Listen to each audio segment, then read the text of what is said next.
আসসালামু আলাইকুম প্রিয় দর্শক, আমরা বরং একটু নেপাল নিয়ে কথা বলি। ঠিক নেপালের প্রসঙ্গটা মূল ইস্যু না।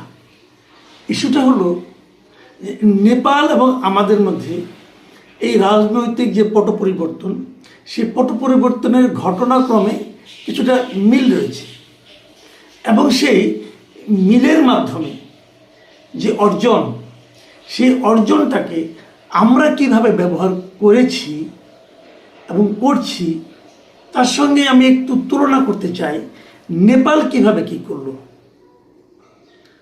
নেপাল কিন্তু বেশি দিন সময় নেয়নি। জেনজিদের যে আন্দোলনের ফলে নেপালের সরকারের পতন ঘটল, সেই পতনের পর তারা বেশি দিন সময় নেয়নি এবং পতনের পর নতুন যাকে অন্তর্বর্তীকালীন সরকার হিসেবে দায়িত্ব দেওয়া হয়েছিল, তাদের সাবেক চিফ জাস্টিস ছিল যে সুশীলা কার্কি, উনি কিন্তু দায়িত্ব নেওয়ার পরেই ঘোষণা করেছিলেন যে মার্চে উনি নির্বাচন দেবেন এবং যেদিন ঘোষণা করেছেন সেই দিনই উনি নির্বাচন দিয়ে দিয়েছেন। একদম ডেট সহ বলেছিলেন যে অমুক দিন উনি নির্বাচন করবেন এবং এর মধ্যে উনি নির্বাচন দিয়েছেন, যে নির্বাচন নিয়ে কারো কোনো আপত্তি ছিল না। এবং যে দলকে রাষ্ট্র ক্ষমতা থেকে সরিয়ে তাদেরকে সরিয়ে দেওয়া হলো, যে দলকে, সেই দলের যে মূল নেতা সে সহ সেই পুরো দল এই নির্বাচনে অংশ নিয়েছে। তারা নির্বাচনের প্রচার করেছে, সব কিছু করেছে, তাদের কেউ কোনো বাধা দেয়নি, তাদেরকে নিষিদ্ধ করার কোনো দাবি ওঠেনি। তারা নির্বাচন করেছে এবং নির্বাচনে তাদের ভয়ঙ্কর রকম পরাজয় ঘটেছে এবং মূল নেতা সহ সবাই পরাজিত হয়েছে এবং তারপর তাদের নতুন একটা সরকার গঠিত হয়েছে। এটা মূলত তরুণদেরই সরকার বলা যায়, কারণ সরকার প্রধানের বয়স এখনো 40 হয়নি এবং উনি কখনো রাজনীতিতে অতটা সক্রিয় ছিলেন না, র্যাপ সঙ্গীত গাইতেন, এমন একটা লোক হয়েছে। আমাদের এখানে কি হলো? আমাদের এখানে দায়িত্ব নিলেন একজন বিশাল ব্যক্তিত্ব, নোবেল লরিয়েট, নোবেল পুরস্কার প্রাপ্ত ব্যক্তি। উনি এসেই ঘোষণা করলেন যে উনি ওনার কথা সবাইকে শুনতে হবে এবং তারপর উনি কাজ শুরু করলেন। প্রথমে এসে নিজের বিরুদ্ধে সবগুলি মামলা তুলে নিলেন, নিজের যা যা পাওনা, যা যা পেতে চান উনি এবং ওনার যে প্রতিষ্ঠান গ্রামীণ ব্যাংক, গ্রামীণ কল্যাণ এবং গ্রামীণ ইউনিট সেন্টার যারা আছে, গ্রামীণ টেলিকম, তাদের যা কিছু আছে সব আদায় করে নিলেন।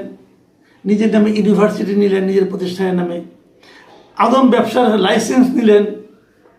সব কিছু নিয়ে তারপরে উনি ঘোষণা করলেন যে ওনাকে একটু যেতে একটু সময় লাগবে, কারণ উনি নাকি সংস্কার করবেন, এই রাষ্ট্র সংস্কার করবেন, দেশ কিভাবে চলবে কিভাবে চলবে না এটা উনি সংস্কার করে আমাদের একটু উপহার দিবেন। এবং এই সংস্কার করার জন্য উনি আমেরিকার থেকে কিছু ভাড়াটে বুদ্ধিজীবীকে নিয়ে আসলেন, ভাড়া করে নিয়ে আসলেন দাওয়াত করে, এবং ওনার আশেপাশে সব জায়গায় বিদেশি লোকজন বসালেন, আধা বিদেশি, এবং তারা মনের মাধুরী মিশে লুটপাট করলেন, করে তারা একসময় নিশ্চিন্ত আবার উড়াল দিয়ে চলে গেলেন।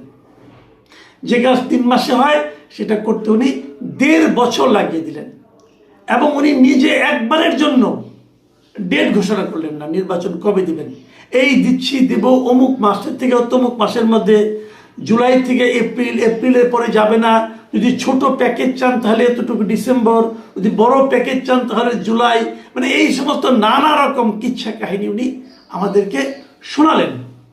শোনানোর পর একটা নির্বাচন দিলেন এবং দেওয়ার আগে বললেন এটা হতে যাচ্ছে বাংলাদেশের ইতিহাসে সর্বশ্রেষ্ঠ নির্বাচন এবং সেই নির্বাচনে দেশের বৃহত্তম একটা রাজনৈতিক দলকে আসতেই দেওয়া হলো না। বলা হলো তোমাদের নিষিদ্ধ, তোমাদের কার্যক্রম নিষিদ্ধ। যে দলটাকে ক্ষমতা থেকে নামানো হলো তাদের ব্যাপারে জনগণের যদি কোনো ঘৃণা থেকে থাকে, জনগণের সেই ঘৃণা প্রকাশের কোনো সুযোগই দেওয়া হলো না, যে সুযোগটা নাকি নেপালে দিয়েছিল। এবং নেপালের সেই পতিত যে সরকার প্রধান ছিল কেপি ওলি, উনি কিন্তু ওনার নিজের এলাকাতে নিজের আসনে উনি কিন্তু ওনার ভরাডুবি হয়েছে। তো আমাদের এখানে তাদেরকে করতেই দেওয়া হলো না ইলেকশন, এবং নির্বাচন করতে না দেওয়ার ফল কি হলো? না দেওয়ার ফল হলো মানুষের মধ্যে একটা ধারণা জন্মালো যে যদি তারা নির্বাচন করতে পারতো না জানি কি করতো। ওই যে বলে না, যে মাছটা আপনার বড়শিতে আপনি তুলতে না পারেন, বড়শিতে লেগেছে, এক পর্যায়ে ছুটে চলে গেল, আপনি তো সারাদিন বলবেন, আফসোস করবেন, ওই মাসটাই সবচেয়ে বড় ছিল। যে মাসটা আপনি দেখেননি, যে মাসটা আপনি ধরতে পারেননি, সেই মাসটাই সবচেয়ে বড় মাস থাকে। যে নির্বাচনে আওয়ামী লীগ আসতে পারলো না, সেই নির্বাচন নিয়ে আওয়ামী লীগের লোকজন এবং আরও অনেকে বলা শুরু করলো যে ওরা নির্বাচন করলে ওরা খুব ভালো করতো। করতো কি করতো না, জনগণ তাদেরকে গ্রহণ করতো কি করতো না, জনগণ তাদেরকে প্রত্যাখ্যান করতো না আলিঙ্গন করতো, সেটা তো জনগণের ব্যাপার। জনগণের সেই সিদ্ধান্ত প্রকাশের কোনো সুযোগই আপনি দিলেন না, না দিয়ে বললেন ইতিহাসের শ্রেষ্ঠ নির্বাচন আপনি করবেন। 1.5 বছর পর ওনারা একটা জুলাই সনদ দিলেন এবং জুলাই সনদকে বাস্তবায়নের একটা আদেশ দিলেন, গণভোট দিলেন, যেগুলো সবই ছিল সংবিধান বিরোধী কাজ। সংবিধানকে ইচ্ছা মতো হাতে পায়ে যেভাবে পারা যায় সেভাবে দলিত করলেন, মথিত করলেন, করে এমন একটা গিট্টু লাগাই গেলেন, সেই গিট্টু খুলতে খুলতে আমাদের এখন যান যায় অবস্থা। জাতীয় সংসদের অধিবেশন শুরু হয়েছে, প্রতিদিনই আলাপের বিষয় কি, যে সংবিধান সংস্কার পরিষদ হবে কি হবে না, সংবিধান কিভাবে সংশোধন হবে, সংবিধান সংস্কার পরিষদের মাধ্যমে হবে কি হবে না, সংবিধান সংস্কার পরিষদের সদস্য হিসেবে বিএনপি লোকরা শপথ না নিয়ে কত বড় অন্যায় করেছে, এই জিনিসটা এনসিপি এবং জামাতে ইসলাম নিয়মিত প্রচার করতে শুরু করলো, হুমকি দিল যে ওইভাবে যদি জুলাই সনদ বাস্তবায়ন করা না হয় তাহলে ওনারা রাজপথে নামবেন, আবার রাজপথ, এত বড় আন্দোলনের পর আবার রাজপথের হুমকি, এটা করা হবে। বিএনপি বলতেছে আমরা জুলাই সনদ বাস্তবায়ন অক্ষরে অক্ষরে করব, ওনারা বলেন যে না ওইভাবে করতে হবে। মানে কি বাস্তবায়ন করতে হবে সেটা গুরুত্বপূর্ণ না, গুরুত্বপূর্ণ হলো কিভাবে বাস্তবায়ন করতে হবে। মানে এই যে একটা গিট্টু লাগাই দিয়ে গেছে আলী রিয়াজ সাহেব এবং ডক্টর মোহাম্মদ ইউনুস। এখন তো ইউনুস সাহেব জাপানে যে ছোট বাচ্চাদের সঙ্গে কোলাগুলি করতেছে, আর আলী রিয়াজ সাহেব তো আমেরিকা চলে গেছেন ওনার নিজের দেশে, তারা মহানন্দে আছেন। আর আমাদের সংসদের প্রতি মুহূর্তে প্রতি ঘন্টায় কত টাকা খরচ হয় জানেন আপনারা?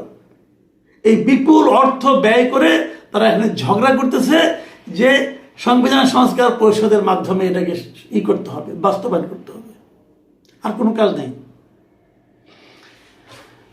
আমাদের পরে নেপালের নির্বাচন হয়েছে, নির্বাচনের ফল পাওয়া গেছে, বালেন্দ্র শাহ উনি নির্বাচিত প্রধানমন্ত্রী হয়েছেন এবং প্রধানমন্ত্রী হয়ে গত শুক্রবার উনি ওনার ফুল ক্যাবিনেট নিয়ে বসেছিলেন এবং বসার পর ওনারা 100 দফা মানে 100টা পয়েন্টে উনি রিফর্ম করবেন বলে জানিয়েছেন। ওনাদের কিন্তু ওই কমিশন গঠন করতে হয় নাই, ওনাদেরকে কিন্তু আলী রিয়াজকে দাওয়াত করে আনতে হয় নাই। আলী রিয়াজ আসার সময় বগল দাবা করে মনির হায়দারকে নিয়ে আসছিল, ওরকম কোনো মনির হায়দারও ওখানে পাওয়া যায় নাই। বালেন্দ্র শাহ ওনার ক্যাবিনেটের মাধ্যমে ক্যাবিনেট মিটিংয়ে 100 দফার একটা কর্মসূচি ঘোষণা করেছেন। কি সেই কর্মসূচি? এবং এই কর্মসূচি সবগুলি আমি দেখিনি, যে কটা আমি দেখেছি চুম্বক যে পয়েন্টগুলো আপনাদের সঙ্গে শেয়ার করব, আমি চমৎকৃত হয়েছি। শুনেন ওনারা কি বলেছেন। প্রথম যে সিদ্ধান্ত ওনারা নিয়েছেন সেটা হলো একটা সম্পদের হিসাব নিয়ে উনি সকল রাজনৈতিক দল এবং সরকারের উচ্চ পদস্থ যারা লোক আছে তাদের সম্পদের হিসেব নেওয়া হবে। 2টা ভাগ করেছেন সম্পদের হিসাব নেওয়ার জন্য। একটা ভাগ করেছেন 2006 সাল থেকে আজকে পর্যন্ত, 2006 সাল থেকে আজকে পর্যন্ত যত রাজনৈতিক নেতৃবৃন্দ আছে এবং যত উচ্চ পদস্থ সরকারি কর্মকর্তা আছে এদের সবার সম্পদের চুলচেরা হিসাব দেওয়া হবে। এবং হিসাবটা মানে কি কত টাকা সম্পত্তি আছে এটা না, উনি প্রেস কনফারেন্স করে কি বললেন সেটা না, একদম চুলচেরা হিসাব নেওয়া হবে। এই সম্পদটা কত টাকার, কোত্থেকে এলো, আপনার পরিবারের সদস্য কার কি সম্পদ আছে, সমস্ত হিসাব ওনারা নেবেন 2006 সাল থেকে 2026 সাল পর্যন্ত, এই 20 বছরের।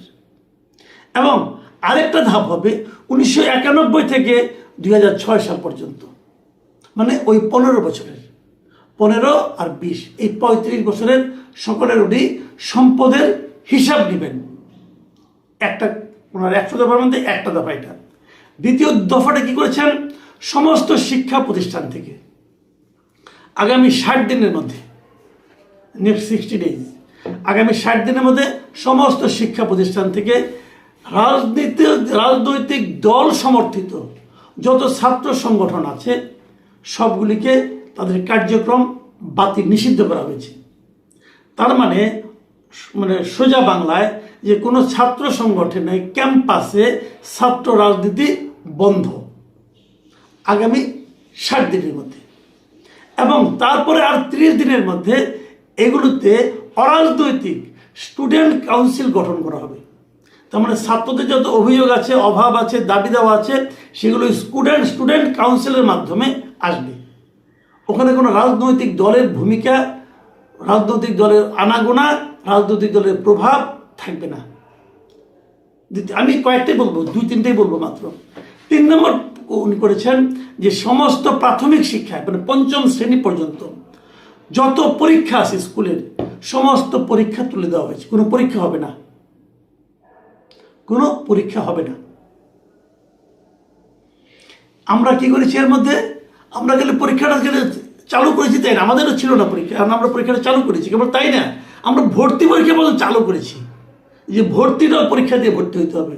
ক্লাস 1-এর ছাত্রকে আগে ক্লাস 1-এ ভালো স্কুলে ভর্তি হতে চাইলে আগে কোচিং করতে হবে, কোচিং করে 2 বছর নষ্ট করতে হবে, তারপরে এসে আদু ভাই হয়ে ক্লাস 1-এ ভর্তি হতে হবে। আমরা এই নিয়ম চালু করেছি, আর ওনারা করেছেন যে সব ধরনের পরীক্ষা তারা তুলে দিয়েছেন। এবং ওই যে বললাম ছাত্র রাজনীতি, একই সঙ্গে তারা শিক্ষকদেরও দলীয় রাজনীতি নিষিদ্ধ করে দিয়েছেন। শিক্ষকরা কোনো ধরনের দলীয় রাজনীতি করতে পারবে না। আমরা কি করেছি? আমাদের দলের যারা শিক্ষক আছে তাদেরকে আমরা ভিসি পদে বসিয়েছি।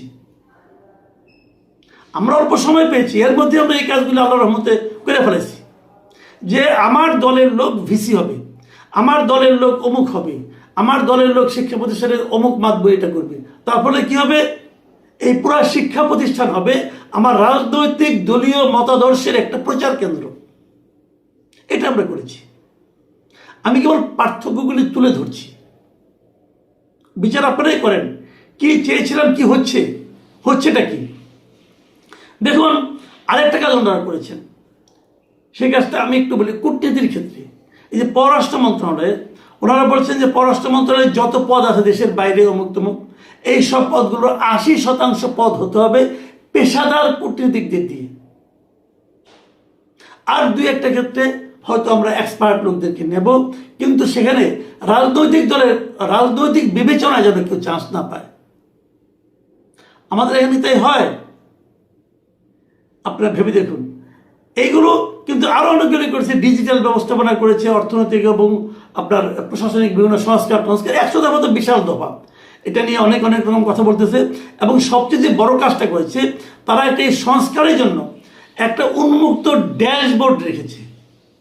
উন্মুক্ত একটা ড্যাশবোর্ড, যে কেউ এই ওয়েবসাইটে গিয়ে যে কোনো সময় দেখতে পারবে যে এই সংস্কার কার্যক্রমের কি হচ্ছে, কি চলছে, কিভাবে চলছে, মানে এক ধরনের ট্রান্সপারেন্সি। আমাদের এখানে কি হলো? আমাদের প্রশাসনিক সংস্কার কেমন হলো? আমাদের প্রশাসনিক সংস্কার হলো যে প্রত্যেকটা সিটি কর্পোরেশনে আপনি দলীয় লোককে নিয়ে বসিয়ে দিয়েছেন। আমি বিএনপির কথা আমি বুঝতেই পারি না, বিএনপি এই কাজটা কেন করতে গেলো আমি এখনো বুঝি না। প্রত্যেকটা সিটি কর্পোরেশনে আপনি দলীয় লোককে প্রশাসক বানিয়েছেন, কেন? দরকারটা কি ছিল? আপনি নির্বাচন দিয়ে দেন। সব জায়গায় আপনার দলীয় প্রভাব খাটাতে হবে কেন? এটা করে আপনি কি লাভ করবেন? এই কি যে কি কুফল হয়, এটা করলে যে কি লাভ হয়, এটা তো আমরা দেখেছি এর আগে। দেখিনি? দেখেছি।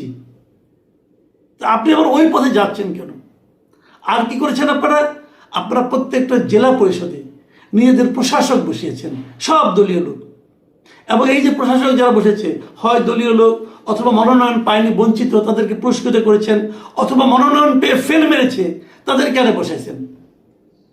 তো এভাবে ওরা করছে, এভাবে আমরা করছি। আমরা অপেক্ষা করব যে কাদেরটা ভালো দেখার জন্য। হয়তো আমাদেরটা ভালো যদি হয় খুবই ভালো, যদি ওনাদেরটা ভালো হয় আমরা আফসোস করব। প্রিয় দর্শক, এই আলোচনা এখন পর্যন্তই।